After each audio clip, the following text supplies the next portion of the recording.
Hey everybody, Dr. G here. I'm a licensed clinical psychologist and body language expert, and today we're going to be analyzing the behavior and body language of Taylor Schabusiness. Taylor Schabusiness was recently found guilty for the murder and mutilation of Shad Thyrion. During a methamphetamine-fueled sexual encounter, she decapitated the victim and then dismembered him and put his body parts all over the place. The victim's mother later found his head in a bucket, and the details only get worse from here. But before we get started with the analysis, a couple of quick items. First, everything I talk about today is my opinion based on publicly available information. Second, I want to make sure that you know that the goal of this video is not to stigmatize people who are currently struggling with methamphetamine addiction or who have in the past, but it did play a role in this case, and we've got to talk about it. If you have any good resources for people who are struggling with this addiction, please feel free to post them in the comments below. And lastly, I do want to remind you to like and subscribe if you want to see more content just like this. All right, let's go. Today, we're going to watch several different videos. We're going to start with a video from her GoFundMe page asking for money, and we're going to end with the verdict. Let's jump right in. Hi, I'm Taylor Schabusiness, and I'm a very hardworking, dedicated individual. So obviously, there's a bizarre head nod in there. Now, it looks voluntary. We're going to keep watching, and then I'll explain what I think we're seeing. It's broke and really needs money to help get that swole on. So if you could please donate to this GoFundMe page, be greatly appreciated. Thank you. So the weird head nod could be a way to try to manipulate people in a very awkward and strange way, but more likely it's just poor judgment based on her methamphetamine use or other substance use at this time. My guess is that her behavior in many different instances is going to be influenced in some degree and in some way by the substances she's using, because what's been reported is that she has a very long history of methamphetamine use. The next video we're watching is from a hearing prior to the trial. Let's watch and see what happens. So as you can see, she's very calm, looking very plain right now, looking like she's not wanting to be noticed.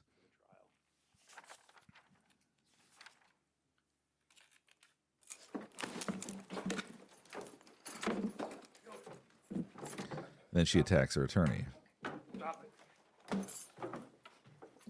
All right, let's go watch this again, and I'm going to explain what I think we're seeing.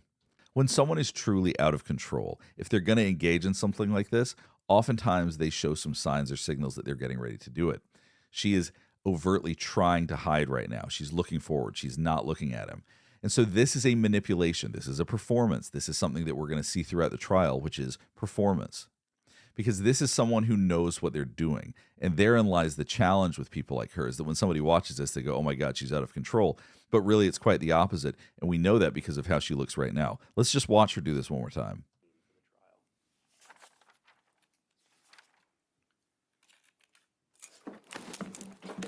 So herein lies one of the challenges when people who are manipulative go for a not guilty by reason of insanity defense. You can see the same kind of stuff with Letitia Stout. They then misbehave. They then feel like they can do whatever they want, and that if they act crazy, that's actually going to prove their case. So they become unpredictable in the sense that they want to show off, and they want to provoke, and they want to put on a show. So this behavior is not entirely shocking based on the context of who she is and how she ended up pleading.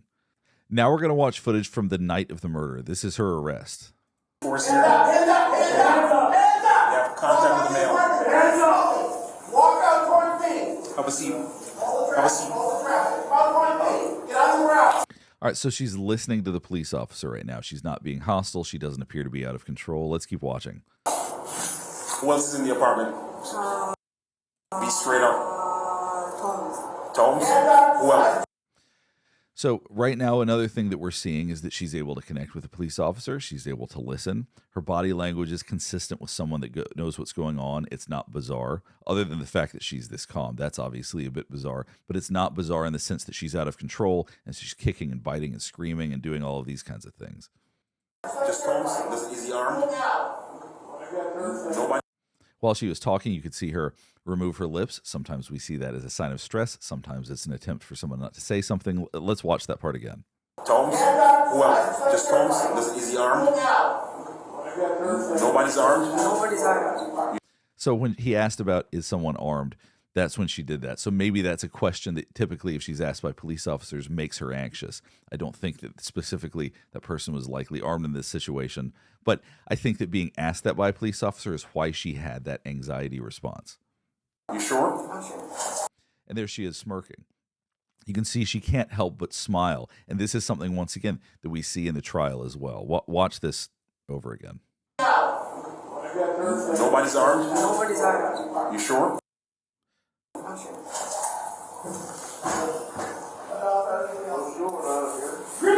She's showing the ability to retrieve memory. She has recall of recent events. She's able to behave, for lack of a better term. This does not demonstrate someone who's out of control.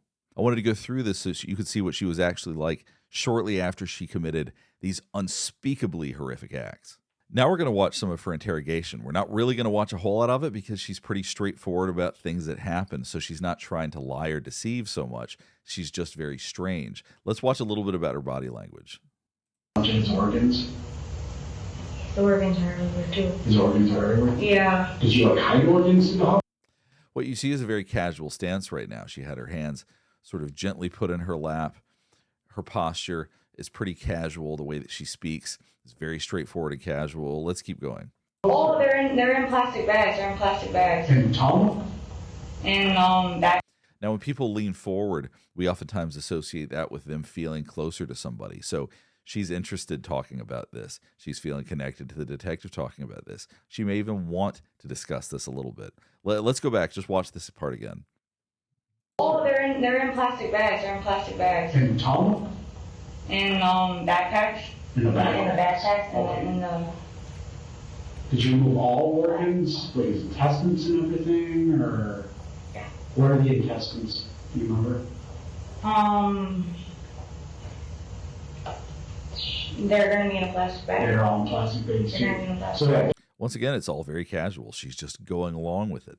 Now let's watch her during the trial. Now we're going to watch some of her reaction when AJ Gannon, one of her friends, is providing testimony. And when specifically when I got there, we were just chilling, chopping it up, like how we always do. And basically, I was like, Taylor was asking like, do you wanna hang out with Shad? She was asking me like for consent to hang out with Shad. So obviously she knew that she was going to laugh. She could feel it coming, so she tried to hide it with a cup. There are times that she wants people to see her laugh. There's times that apparently that she doesn't. Maybe because she was so overwhelmed with amusement during this that she actually felt the need to try to hide it a little bit. Let's keep going. I had to bring him over, and I was like, yeah, that's fine, that's cool. And also, if you look at the reaction, this is genuine laughter that she's experiencing right now. It's performative in the sense that she's going to just let herself feel and do whatever she wants, but she genuinely does seem to be amused by and to connect with what happened in this way. She seems to genuinely be amused by the things that she did. And so, Could I stop you right there? I'm sorry. I just have a quick question. So when you said you were at the apartment, which apartment is this? the Eastman, like I said, I only looked at the time before I left the apartment, and I was a little drunk, so. Okay. But at some point you left the apartment. Were Shad and Taylor still at the apartment when you left? From what I saw, I don't know, but that's what, yes. And as you can see, she just looked at the camera. This is something that she does often. Watch this. I saw it. I don't know, but that's. So oftentimes you'll see her look at the camera and then she acts a little bit differently afterward because she has a great awareness that she's being filmed. She does want to put on a performance. That's what, yes, from what I saw. And then after that point, And if you watch, you can see her eyebrows raise right here. Watch this. That's what, yes, from what I saw. and then after. You're going to see her do this a lot. I will explain more about that as we continue to go, but just keep in mind, this is a behavior you're going to see a lot from her. After that point, had you ever seen Shad again? What? After that point, after you left that apartment? Would you sometimes go over to... There she is looking amused again. She can't seem to hide her amusement in these situations. Shad's father's house, Michael Thyrion's house? And what that means, though, is that she's genuinely connecting to this feeling. I said that she puts on a performance some, but this looks like a genuine smile. This looks like someone who is genuinely amused and trying to stifle it to some degree. Yes. And as you can see, she just raised her eyebrows again. Watch this. Shad's father's house, Michael Thyrion's house? So what we call this is an eyebrow flash. There's a variety of reasons people do it. Oftentimes, if friends see each other, they'll do that to each other as acknowledgement. Sometimes people do it as a way to flirt. Sometimes we do it to show interest in other people or to draw attention to our faces. So it's regardless, it's an inappropriate and strange behavior to engage in this situation. I don't know who she's looking at because clearly the attorney is looking at AJ Gannon. I'm not sure who she'd be looking at, but it's almost a way to either intimidate or make people feel uncomfortable if she's meeting somebody's eye and doing that. Let's watch that again. Go over to Shad's father's house, Michael Thyrion's house? Yes. Okay. And was it such that attack with the police where you talked to the officer, had you... And there she is doing a strange hand sign, looking the same direction she was before. I wish I could see better who was sitting over there. I'm not actually sure how this is mapped out exactly, but I think she's doing this for her own amusement. If somebody's looking at her, she's probably doing it to make them uncomfortable, but it seems like she's doing this just to make herself laugh. Let's watch this again. Attack with the police where you talked to the officer, had you... you saw Taylor Schabusiness at that period of time. And just to be clear, the interlocking of the fingers, there's no meaning in that hand sign. That is a meaningless hand sign as far as body language goes. There's nothing involuntary about that. It's just odd. Is that fair? Yes. And did you, when you saw her, was it just one time or was it several times? Do you It know? was only one time. Okay. And that one time when you saw her, did you... So as you can see, she keeps looking at the camera. I believe that she was thinking about doing something. She was thinking about engaging in some kind of strange behavior or doing something for the camera, and she's trying to decide whether or not to do that. Once again, there's a lot of manipulation going on here. Let's keep watching. You observe her to be acting in any kind of bizarre manner?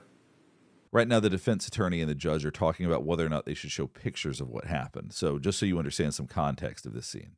And so I understand that argument. See, she's looking her attorney up and down. She's doing the eyebrow flash again, or maybe she's looking at somebody in the gallery. I would assume that she's looking at the attorney doing this to make herself laugh because she thinks all of this is so funny. Like I said, she looked at the camera and then did that and then is doing the eyebrow flashes. Is it a way to amuse herself? Let's keep watching this. The doctor could just simply describe everything, but the question is this good? And then she puts on a stern face afterward, as though she's trying to cover up what she's doing. Once again, this is a performance. Let's watch this whole sequence again. It's very brief, but there's a lot there. And so I understand that argument. The doctor could just simply describe everything, but the question is this going to be helpful to the jury? So when we see her doing things like this, once again, this is a performance. She's trying to seem crazy, or she's trying to amuse herself, and she has no regard whatsoever for the court. Now let's watch a couple of minutes from the closing arguments. Already this far, and she's pantomiming the act. It's like she's starting a lawnmower. That's how hard she's pulling on this chain. So now she's showing anger on her face. This is not exactly subtle, so I don't think I'm probably telling you anything you didn't already identify yourself. But as the prosecutor talks about what she thought and felt and the things that she said, she is showing quite a bit of anger. Watch her face when she looks at him. The act. It's like she's starting a lawnmower. That's how hard she's pulling on this chain, right? Took 3 to 5 minutes, she thinks, to have been done to cause the injuries that he's observing, right? Down to the inner neck muscles, and he was talking about how strong and thick those neck muscles are, and there was hemorrhaging that. There was a lot going on with her face, all in that very short amount of time. What's most obvious is that she's blinking a lot, which we associate with stress. So you might think, well, she's stressed out by what he's talking about, but I don't think that's quite it. I think that she is trying to stifle a smile, and she's trying very hard to do that, and that's the source of stress, because we associate quick blinking with stress. Watch the corners of her mouth when we watch this again. Need to have been done to cause the injuries that he's observing, right? Down to the inner neck muscles, and he was talking about how strong and thick You can watch the corners of her mouth twitching. those neck muscles are, and there was hemorrhaging that deep. That's how hard and how her neck muscles, and he was talking about how strong and thick those So she knows how inappropriate it would be to smile at this point because the jury could be watching her. She's been smiling inappropriately so far, but there's something about the quality of this that she understands. She should not show the kind of joy that she feels by what she did. neck muscles are, and there was hemorrhaging that deep. That's how hard and how long and how much injury the defendant was causing. Exact opposite. You have the defendant cutting him up and cleaning up, getting rid of the remains, pouring it down the shower. We heard a lot of testimony about that. Kind of wiping up with the Clorox wipes, which the defendant. So oftentimes we associate a wrinkled nose and downturned mouth with disgust. She's not showing those things. Once again, this is anger. And I'm just clarifying that for anybody who might have a hard time reading what we're looking at right now. This is not a look of disgust. It's not a look of shame. This is a look of anger. We have yet to see anything that even closely resembles remorse so far. Is acknowledging as well. So you have the defendant's statement in the case, right? We heard evidence about motive, right, and her interest in Jeffrey Dahmer and all that entails. But intent doesn't mean motive. This is what intent. You saw the eyebrow flash again. She's trying to draw attention to her face when they're talking about Jeffrey Dahmer. So it looks like she had been Googling Jeffrey Dahmer and she had been taking selfies with pictures of Jeffrey Dahmer. It was really strange behavior. And so there's something about that it seems to excite her. And that could be what the eyebrow flash is about. It's look at me, look how I feel about this. Let's check this out again. All that entails. But intent doesn't mean motive. This is what intent means. And we proved intent. Right? She And now she's showing contempt. What we know about when the one corner of someone's mouth goes up, that's a contemptuous look. Dahmer and all that entails. But intent doesn't mean motive. So there was the eyebrow flash. This is what intent means, and we proved intent. Right? She causes. Then he said, we proved intent, and the corner of her mouth goes up, which we know is contempt. So that's a genuine emotion you're seeing from her. The contempt is real. That doesn't mean motive. This is what intent means, and we proved intent. Right? But again, she was asked about this, the defendant. Remember in that February 28th interview, the second So the interesting thing about this look that she has right now is it looks intentional.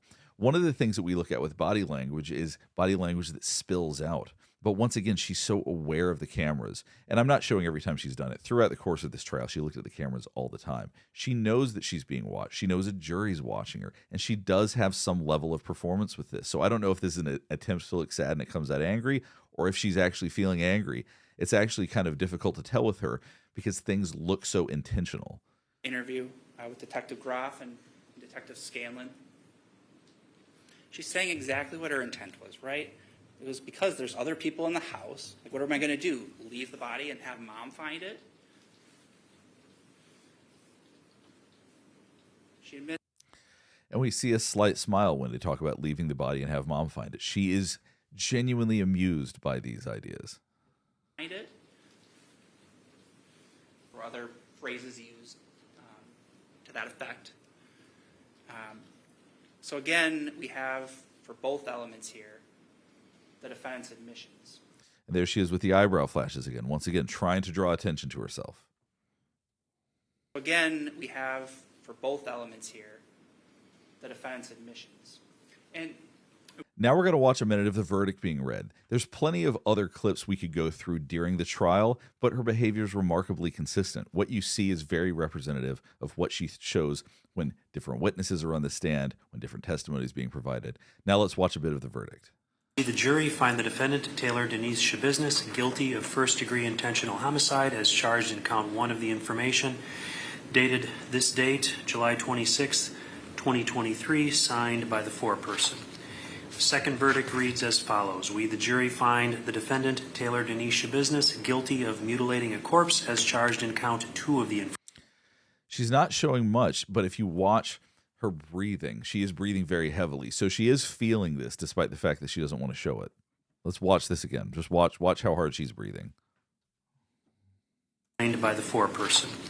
The second verdict reads as follows. We, the jury, find the defendant, Taylor Denise Schabusiness, guilty of mutilating a corpse as charged in... And you see a flash of anger in her forehead. We see her eyebrows come together very quickly. And that is something we can know is a real emotion. The quick flashes are the bits that we get where we can see what somebody's actually feeling. Watch her forehead again in this moment.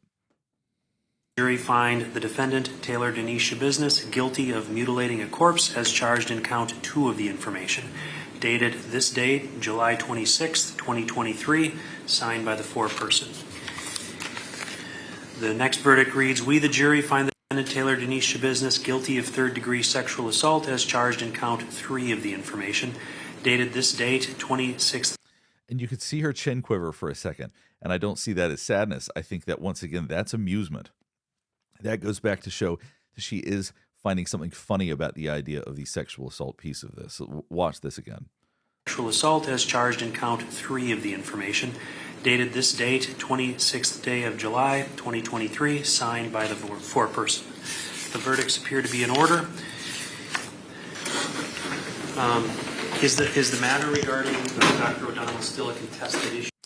So one thing that we see, and this is very common when it comes to people, particularly after they've been found guilty and those sorts of things, is they oftentimes are the last to sit because they're trying to show a little bit of defiance. They're trying to hold on to a little bit of control if they can. Be seated. Is the matter regarding Dr. O'Donnell still a contested issue? I'm seeing nods from the state. So hopefully I've helped you better understand the trial so far. We're getting ready to start the second phase of the trial. By the time I release this video, it's already probably begun. I'll be reporting on that too in a couple of days. So keep an eye out for my second video and make sure to like and subscribe if you want to see more content just like this. All right, thanks for watching.